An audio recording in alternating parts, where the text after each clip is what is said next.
मोदी जी बहुत संकल्पशील व्यक्ति हैं।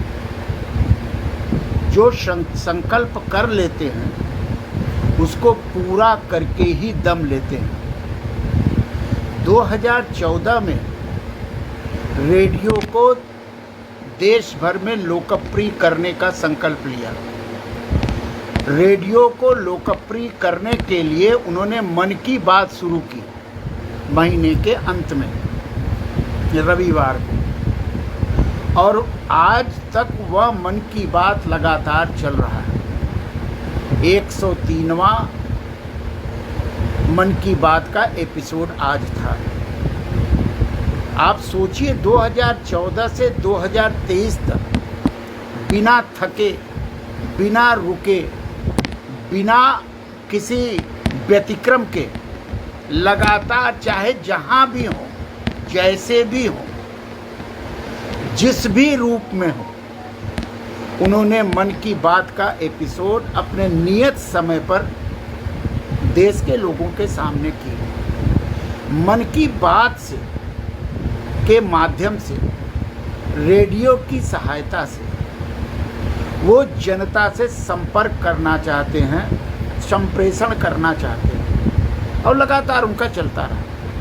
रेडियो एक ऐसा माध्यम है जो गांव-गांव आज भी चलता है। टेलीविज़न के विस्तार, सोशल मीडिया के विस्तार, तमाम तरह के कम्युनिकेशन के साधनों के विस्तार के बावजूद भी रेडियो की लोकप्रियता आज भी बनी हुई है।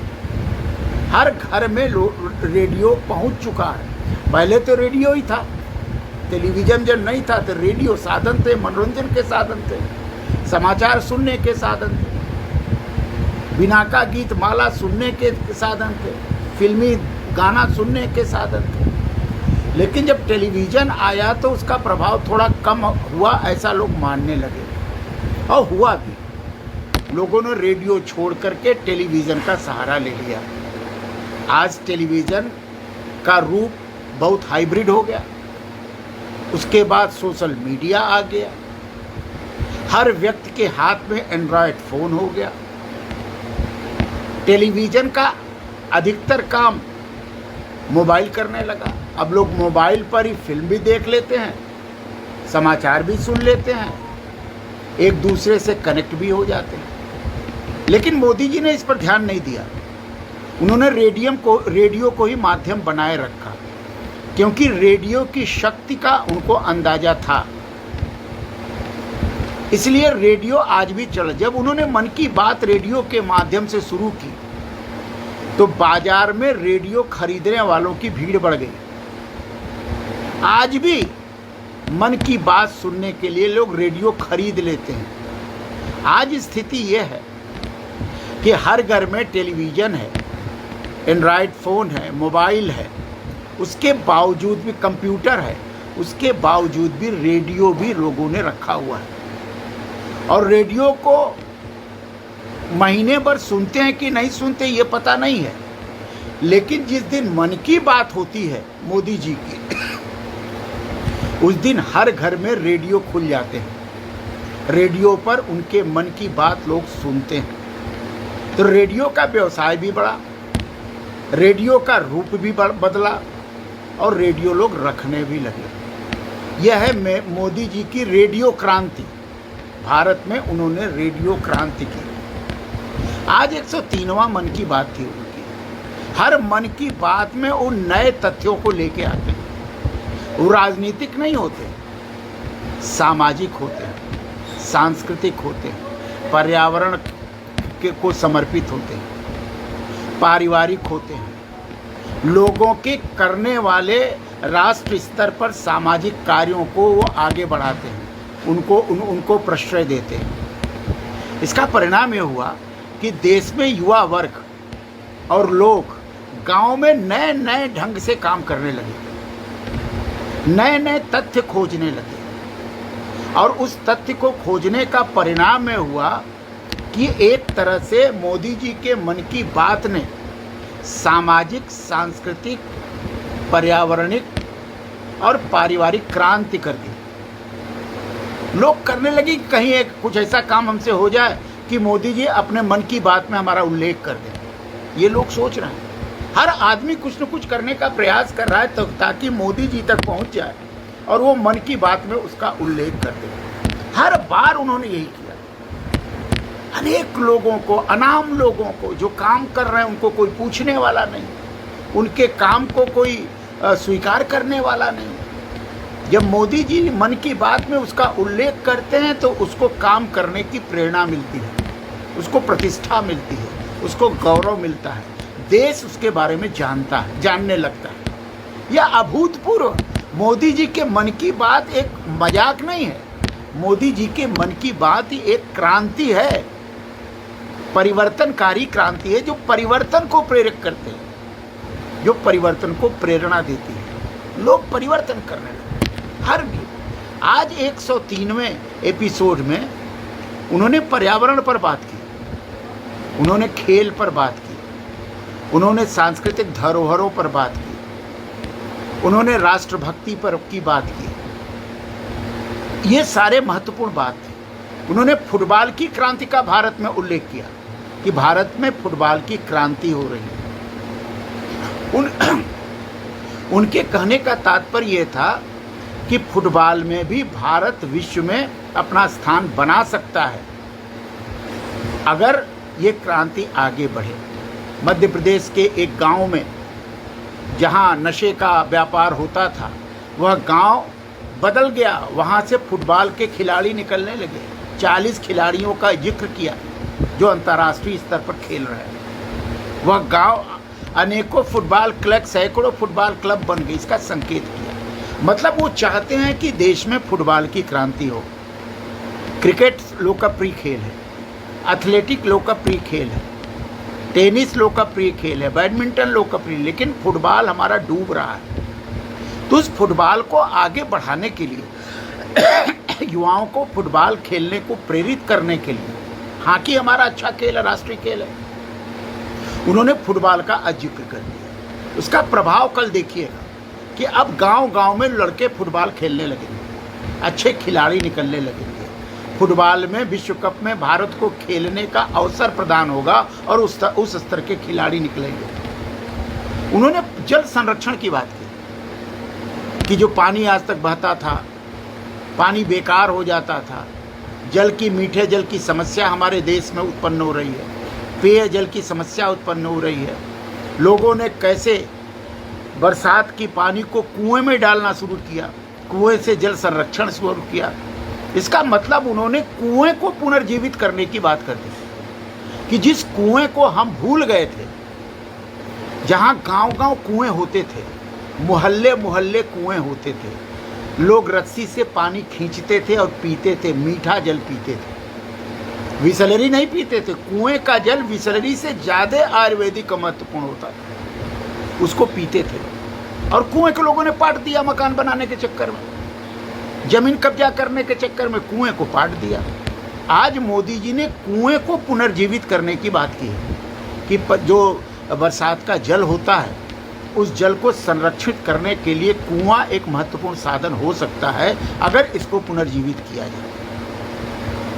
उन्होंने सावन की बात की, कहा कि श्रावण हमारे देश में श्रद्धा का ही केंद्र नहीं है, आनंद का महीना है। अपने को आध्यात्मिक दृश्य से ऊपर उठाने का महीना है, शिव का महीना है। श्रावण में हरियाली होती है, सावन में मेले होते हैं, त्यौहार होते हैं, इसका भी संकेत किया। पहले सावन के महीने में देश के हर कोने में मेले लगते थे, सावन का मेला, सावन का मेला। अनेक कवियों ने सावन के मेले पर अनेक गीत लिखे हैं। आज सावन का मेला लुप्त हो रहा है। आज मोदी जी ने सावन के मेले को पुनर्जीवित करने की बात की, हरियाली की बात की। हरियाली कब आएगी? सावन में, जब वृक्षारोपण होंगे, जब फल फूल पौधे लगेंगे, उसका संरक्षण होगा। तो सावन को उन्होंने हरियाली के साथ जोड़ा, पर्यावरण के साथ जोड़ा। उन्होंने उत्तर प्रदेश में 30 करोड़ वृक्ष लगाने के रिकॉर्ड की बात की कि वृक्षारोपण करना बहुत जरूरी है। जो जलवायु परिवर्तन हो रहा है, जो बरसात नहीं हो रही है, पानी बरसने के लिए लोग तरस रहे हैं, उसका एक कारण है पर्यावरण की क्षति, पेड़ों की कमी। बड़े बड़े हाईवेज बन रहे हैं, पेड़ कट रहे हैं, बड़े बड़े मकान मॉल्स बन रहे हैं, पेड़ कट रहे हैं, पेड़ लग नहीं रहे हैं। उन्होंने उत्तर प्रदेश को बधाई देते हुए कहा कि उत्तर प्रदेश में जन भागीदारी से, जनता के सहयोग से, सरकार के सहयोग से, योगी जी के प्रयास से 30 करोड़ पेड़ लगाने का एक रिकॉर्ड कायम हुआ। आप कल्पना करिए, अगर 30 करोड़ पेड़ में से 15 करोड़ पेड़ भी बच जाए, संरक्षित हो जाए, बढ़ जाए, हरियाली कितनी हो जाएगी, पूरा प्रदेश हरा भरा हो जाएगा। संरक्षण जरूरी है पेड़ का, पेड़ लगाना महत्वपूर्ण नहीं है, पेड़ को संरक्षित करना, पेड़ को पालना, पेड़ को खुराक देना, भोजन पानी खाद देना और उसको बच्चे की तरह पाल के बड़ा करना एक तपस्या है, एक तप है। मोदी जी ने इसका संकेत दिया। 30 करोड़ पेड़ अगर उत्तर प्रदेश में लगे हैं, उसमें से 15 करोड़ पेड़ भी बच जाए, 10 करोड़ पेड़ भी बच जाए, तो क्या क्रांति होगी, इसकी कल्पना आप सहज कर सकते हैं। ये हर साल लगेंगे। तो हरियाली की बात, पर्यावरण शुद्धि की बात की, फुटबॉल की बात की। सबसे बड़ी बात जो उन्होंने की, नशा मुक्ति की। नशा इस देश को खोखला कर रहा है। युवाओं में नशे की प्रवृत्ति से युवा बर्बाद हो रहा है। नशा कैसे रुकेगा? नशा एक उद्योग बन चुका है। नशाखोरी एक उद्योग बन चुका है। पैसा कमाने के लिए लोग युवाओं को बर्बाद कर रहा है। पैसा कमाना यह अंतर्राष्ट्रीय स्तर पर एक जाल है नशा, जिससे अफीम, ये सारी चीजें, हीरोइन, ये सारी चीजें बर्बाद हो रहे हैं। मोदी जी ने कहा कि नशा के खिलाफ एक जन भागीदारी की जरूरत है। नशे के खिलाफ एक सामाजिक क्रांति की जरूरत है। हर परिवार को नशे के खिलाफ, उन्मुक्त के खिलाफ खड़ा होना चाहिए। नशाखोरी से युवाओं को मुक्त कराना एक प्रमुख राष्ट्रीय कार्यक्रम है, ये उन्होंने बताया। सही बात है, नशा लोगों को खोखला कर ही रहा है। परिवार बर्बाद हो जा रहे हैं नशे से, परिवार खत्म हो जा रहे हैं नशे से, पीढ़ी का टैलेंट खत्म हो जा रहा है नशे से।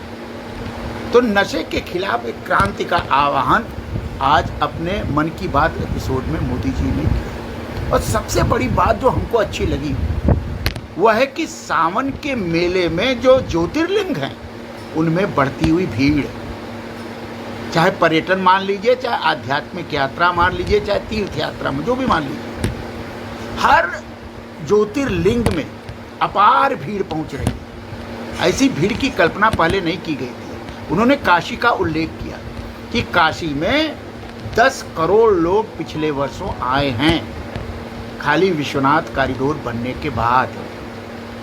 कितने लोगों को रोजगार मिला, कितने लोगों की रोजी रोटी चली, कितने लोग सशक्त हुए, कितनी आध्यात्मिक ऊर्जा लोगों को मिली, धर्म के प्रति कितने लोगों का समर्पण भाव पैदा हुआ। पीढ़ी इसको समझने लगी। ज्योतिर्लिंग क्या है, पीढ़ी ही भूल गई। ज्योतिर्लिंगों की परंपरा को हमारी पीढ़ी लगभग भूल रही थी। ये परंपरा लुप्त हो जाए तो भारत लुप्त नहीं होगा। तो ज्योतिर्लिंगों की यात्रा की परंपरा को पुनर्जीवित करने की बात मोदी ने करके यह संकेत दिया कि देश भर में जितने ज्योतिर्लिंग हैं सबको सुंदर बनाने, सबको सुगम बनाने, सबके प्रति श्रद्धा पैदा करने का काम सरकार कर रही है, हम कर रहे हैं और करेंगे, ये पक्की बात है। अब ज्योतिर्लिंगों की बात करके संत महात्मा तो जानते हैं, हमारी पीढ़ी जानती है, लेकिन आगे की पीढ़ी ज्योतिर्लिंग की यात्रा का क्या मतलब समझे। ज्योतिर्लिंग की यात्रा राष्ट्रीय एकीकरण का भाव है। ज्योतिर्लिंग की यात्रा राष्ट्रीय अस्मिता को जगाने का भाव है। ज्योतिर्लिंग की यात्रा सांस्कृतिक क्रांति है। इस ओर मोदी जी ने संकेत किया। और महत्वपूर्ण बात की, उन्होंने कहा कि स्वतंत्रता का अमृत महोत्सव चल रहा है। 2.5 लाख से ऊपर कार्यक्रम छोटे बड़े हुए। 25 साल तक हमारा अमृत काल है। अपनी माटी अपना देश, उन्होंने कार्यक्रम की घोषणा कर दी। अपनी माटी अपनी देश। अपनी माटी अपनी देश का मतलब है कि जहाँ की माटी और हमारा देश हमारी माटी से जुड़ा हुआ है, हमारा अस्तित्व तो हमारी माटी से जुड़ा हुआ है। हम उसी माटी के सपूत हैं जिस माटी में हम पैदा हुए। उसके लिए उन्होंने कार्यक्रम की घोषणा कर दी कि अपनी माटी अपने देश से हजारों कलश, हजारों वृक्ष, तरह तरह के वृक्ष की यात्रा निकलेगी पूरे देश में। और जो दिल्ली में एक सेना का वो जो बना हुआ, क्या कहते हैं उसको, जो सेना का एक प्रदर्शनी केंद्र बना हुआ है, वहाँ अमृत पार्क बनेगा।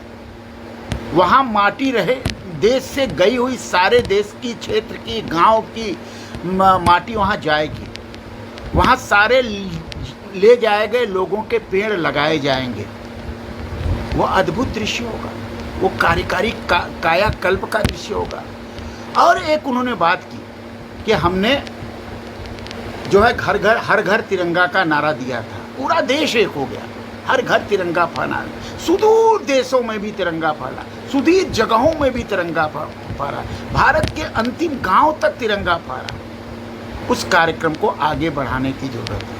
उन्होंने कहा ये कार्यक्रम लगातार चलते रहना चाहिए। 15 अगस्त के आसपास हर घर तिरंगा कार्यक्रम को फिर से शुरू करने का उन्होंने उद्घोषणा किया। आप भी तिरंगा लगाइए, अपने घरों पर लगाइए। तिरंगा देना अपराध तो नहीं है, तिरंगा देना राष्ट्रीयता का प्रतीक है। हर घर तिरंगा के भाव से राष्ट्रीयता की भाव पैदा होगा। स्वतंत्रता आंदोलन के बलिदानियों का नाम होगा, जो अनाम बलिदानी हैं स्वतंत्रता संग्राम में, जैसे लक्ष्मीबाई, तात्या टोपे। ऐसे लोगों को हम भूल रहे हैं।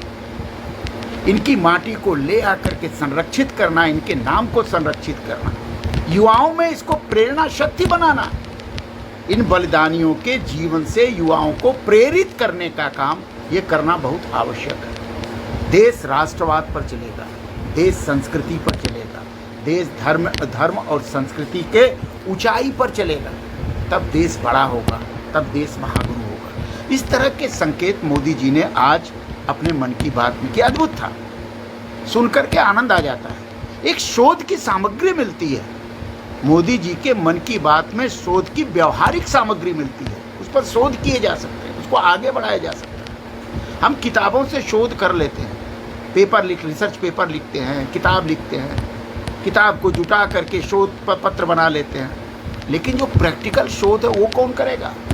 मोदी जी ने देश में एक प्रायोगिक शोध, प्रैक्टिकल शोध करने की ओर उत्प्रेरित करने का काम किया। करिए पर्यावरण पर शोध, करिए जल संरक्षण, बड़े बड़े पेड़ लगाइए, जहाँ जगह मिले पेड़ लगाइए, देश को हरियाली में बदलिए। हरित भारत, एक तरह से मोदी जी ने हरित भारत की क्रांति का उद्घोष किया। हरित भारत, पेड़ कटे ना, जितने कटे उससे अधिक लगे, ये भाव दिखाया। तो आज तो मोदी जी का जो संकेत में हमने बताया, वो मोदी जी की बात, मन की बात अद्भुत थी। और मेरा निवेदन है आप सबसे कि मोदी जी के मन की बात को युवाओं को जरूर सुनाना चाहिए, खुद सुनना चाहिए, युवाओं को सुनाना चाहिए।